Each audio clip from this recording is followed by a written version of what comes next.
Continuamos hoy, amigo oyente, nuestro recorrido por la primera epístola del apóstol Juan, y regresamos a esta importante sección donde se le dice a los hijos de Dios que deben amar al Señor Jesús y que deben amar a Dios, y también se les indica que deben amarse el uno al otro. Pero también se les dice, no améis al mundo, ni las cosas que están en el mundo.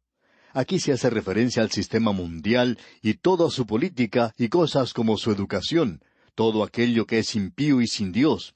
Y estamos viviendo en un mundo sin Dios que se encuentra en rebelión contra Dios. La cultura y la civilización contemporánea es anti Dios, y el Hijo de Dios no debe amar eso. Estamos en el mundo, pero no somos del mundo. Tenemos que movernos en el mundo de los negocios. Muchos de nosotros tenemos que movernos inclusive en el ambiente social, pero no es necesario que seamos parte de ese ambiente social.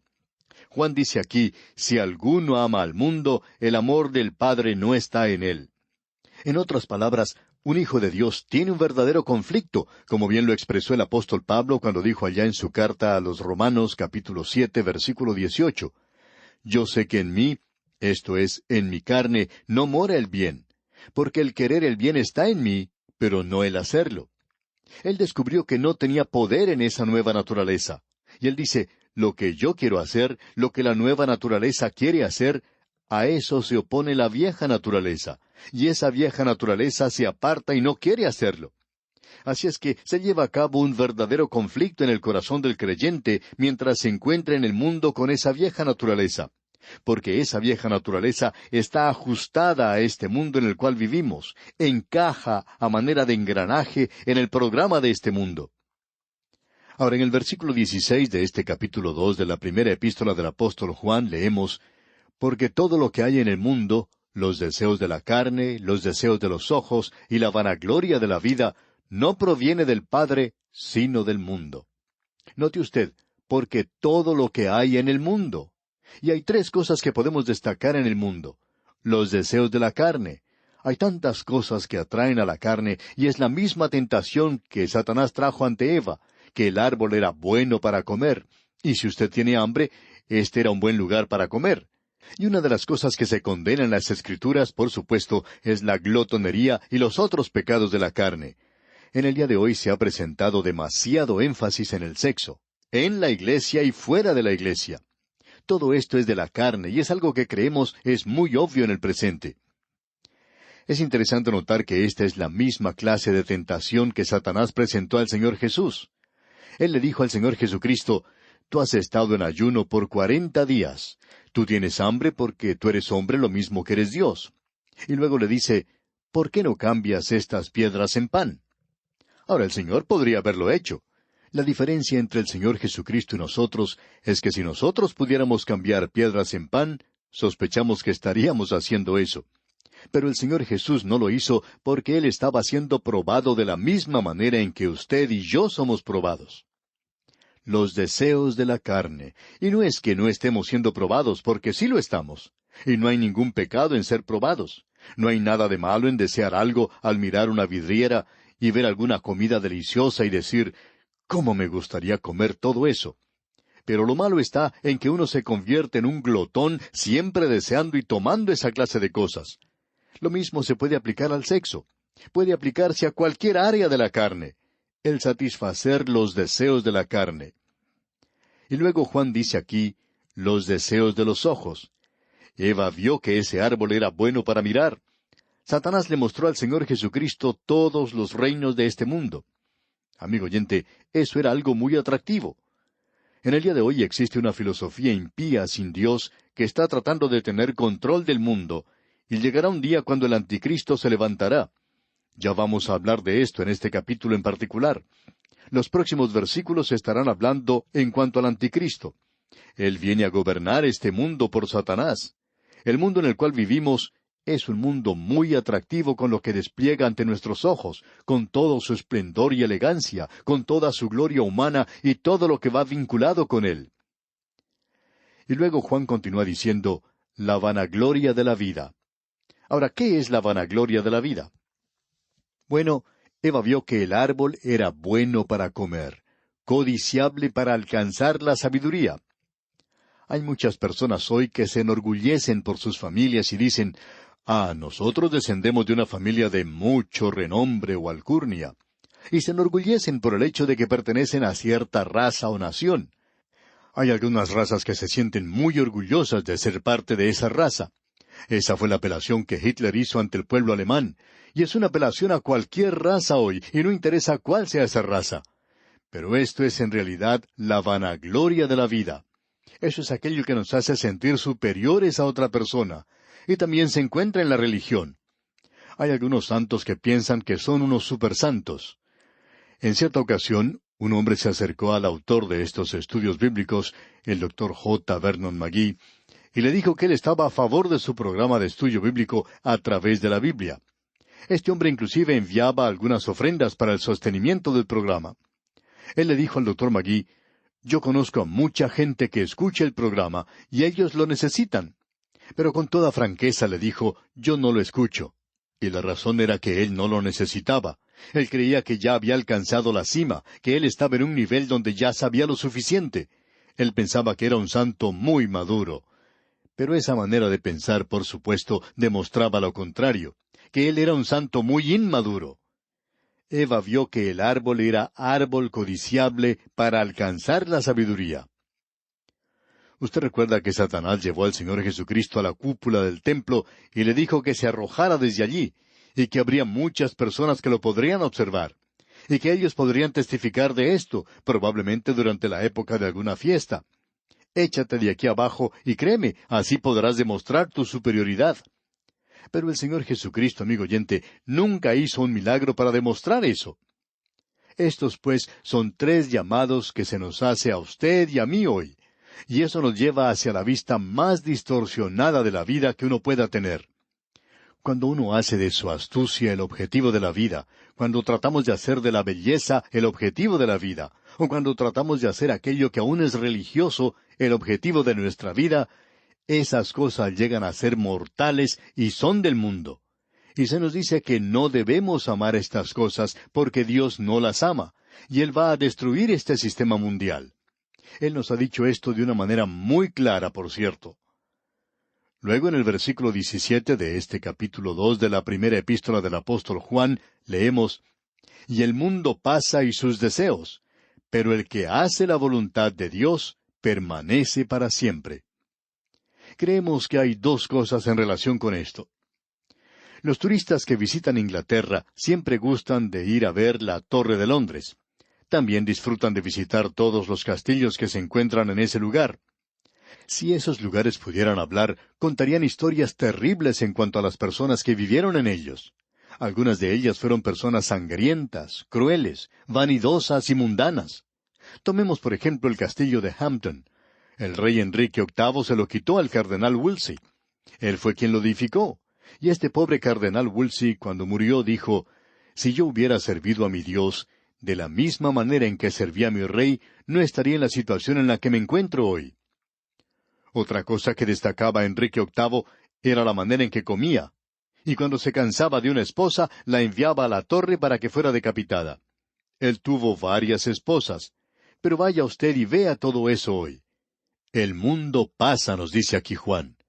Muchos de nosotros podemos mirar hacia atrás y recordar cuando éramos más jóvenes y cómo nos gustaría hoy tener la fortaleza que teníamos en nuestra juventud y utilizar eso para Dios en una manera muy diferente a lo que lo hicimos entonces. Este mundo, amigo oyente, está pasando. Todos esos palacios construidos en otras épocas hablan de la vanagloria de la vida, de los deseos de la carne y de los deseos de los ojos. Uno puede ver cuán hermosos eran esos palacios. Y amigo oyente, allí hay una gloria que pertenece a todo eso, pero ya ha pasado. Una nación como Inglaterra, que antes era un gran poder mundial, ya no lo es tanto en el presente. Todo eso ya ha pasado, y sus deseos también. ¿Dónde están los deseos del rey Enrique VIII? Bueno, en una de esas tumbas en ese lugar. Todo eso ha pasado ya. Y aquí el apóstol Juan dice, «Pero el que hace la voluntad de Dios permanece para siempre». ¿No le gustaría a usted hacer algo que sea permanente, algo que tenga estabilidad, algo que va a durar mucho tiempo? Esta es una sección tremenda en la que nos encontramos ahora, amigo oyente. Ahora Juan introduce otro tema sensacional. Él dice en el versículo 18 de este capítulo 2 de su primera epístola, Hijitos, ya es el último tiempo, y según vosotros oísteis que el anticristo viene, así ahora han surgido muchos anticristos. Por esto conocemos que es el último tiempo. Note usted, hijitos, ya es el último tiempo. Hijitos, aquí tenemos otra vez esta misma expresión. Hijitos, ya es el último tiempo. La palabra que ha sido traducida aquí como hijitos es un poco diferente a la palabra que se traduce como hijitos allá en el versículo 12. Allí es usada como una expresión de afecto. Todos aquellos que han nacido en la familia de Dios, esos pequeñitos que han nacido, esos niñitos, todos esos hijitos. Pero como ya hemos visto, hay diferentes grados de experiencias espirituales y estas experiencias están divididas en tres clases. En la parte superior se encuentran los padres, luego los jóvenes, y en tercer lugar los pequeños. Nuevamente Juan está hablando aquí a los pequeñitos. Estos son los más pequeños de la familia. No han crecido todavía.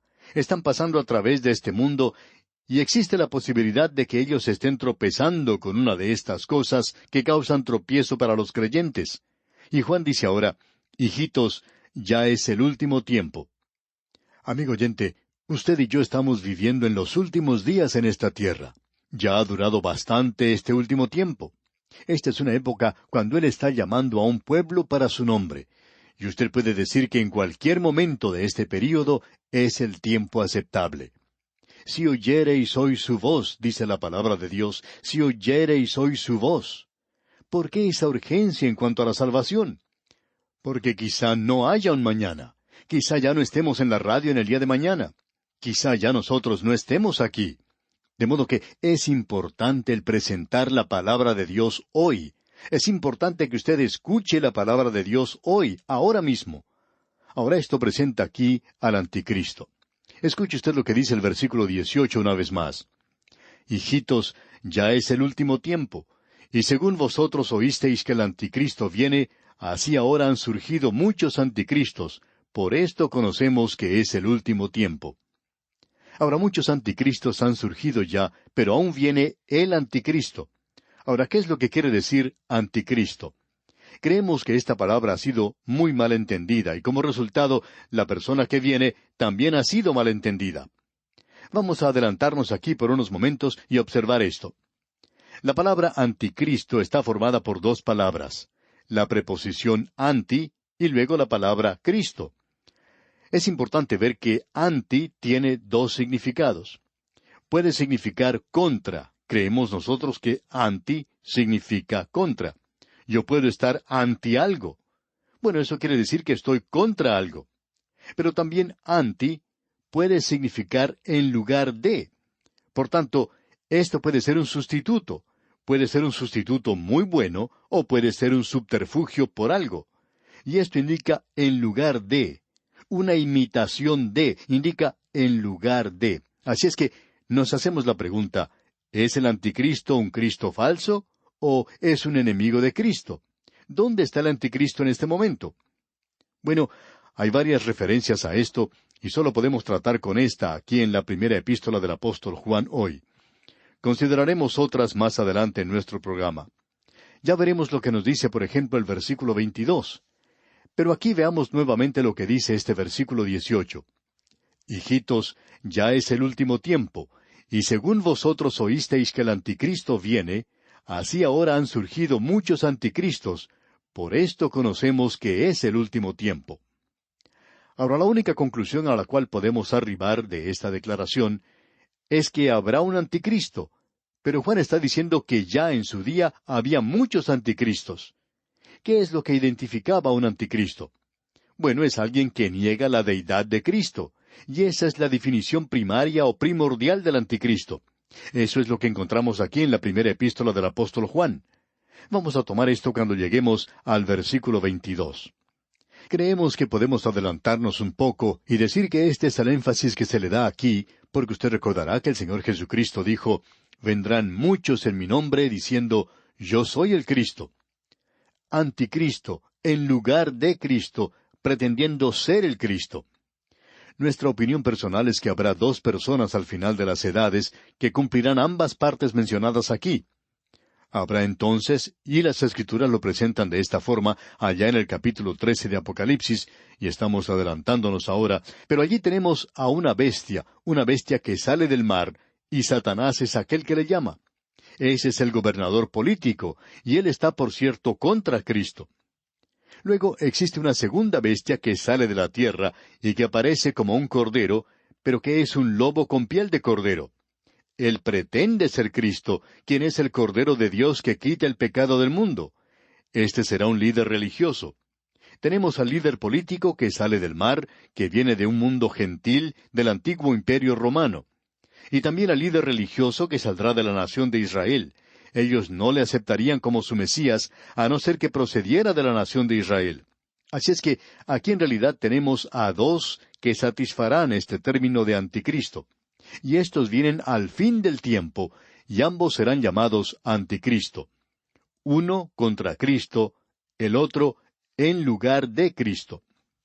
Nos hemos adelantado un poco y cuando lleguemos a estos pasajes los vamos a desarrollar más. Vamos a ampliar esto un poco más. Pero ahora vamos a seguir lo que se nos dice aquí y vamos a leer lo que nos dice el versículo 19 de este capítulo 2 de la primera epístola del apóstol Juan. Dice, salieron de nosotros, pero no eran de nosotros, porque si hubiesen sido de nosotros, habrían permanecido con nosotros. Pero salieron para que se manifestase que no todos son de nosotros. Usted recuerda la parábola que Pedro nos presenta ya en su segunda epístola en cuanto a la puerca pródiga. No solo el hijo fue la pocilga, sino que esa cerdita, según Pedro, se lavó. Él dice, la puerca lavada. Esa cerdita que salió de su pocilga y fue a la casa del padre. Se volvió muy religiosa, fue lavada y se le puso una cinta alrededor del cuello. Los dientes fueron cepillados y quedaron muy blancos. Pero a ella no le gustaba la casa del padre porque era una cerda. Y esa pequeña cerda dijo un día, me levantaré e iré a casa de mi padre. Eso se encontraba en su propia pocilga, allá en el lodo. Y esa cerdita entonces regresó a su casa y vio a su papá, y con un chillido de placer saltó y regresó a ese cieno al lado de su padre. ¿Por qué? Porque era una cerda. Dice aquí Juan en el versículo 19, salieron de nosotros, pero no eran de nosotros. Esta es una declaración bastante cruel y dura, por cierto, pero es una declaración cierta y verdadera. Hay muchos que profesan ser creyentes, pero en realidad no lo son. Y vamos a ver esto, Dios mediante, en nuestro próximo programa. Es un pasaje muy interesante y le invitamos a que usted nos acompañe para su desarrollo en nuestro próximo estudio. Es nuestra oración que el Señor bendiga su vida en gran manera.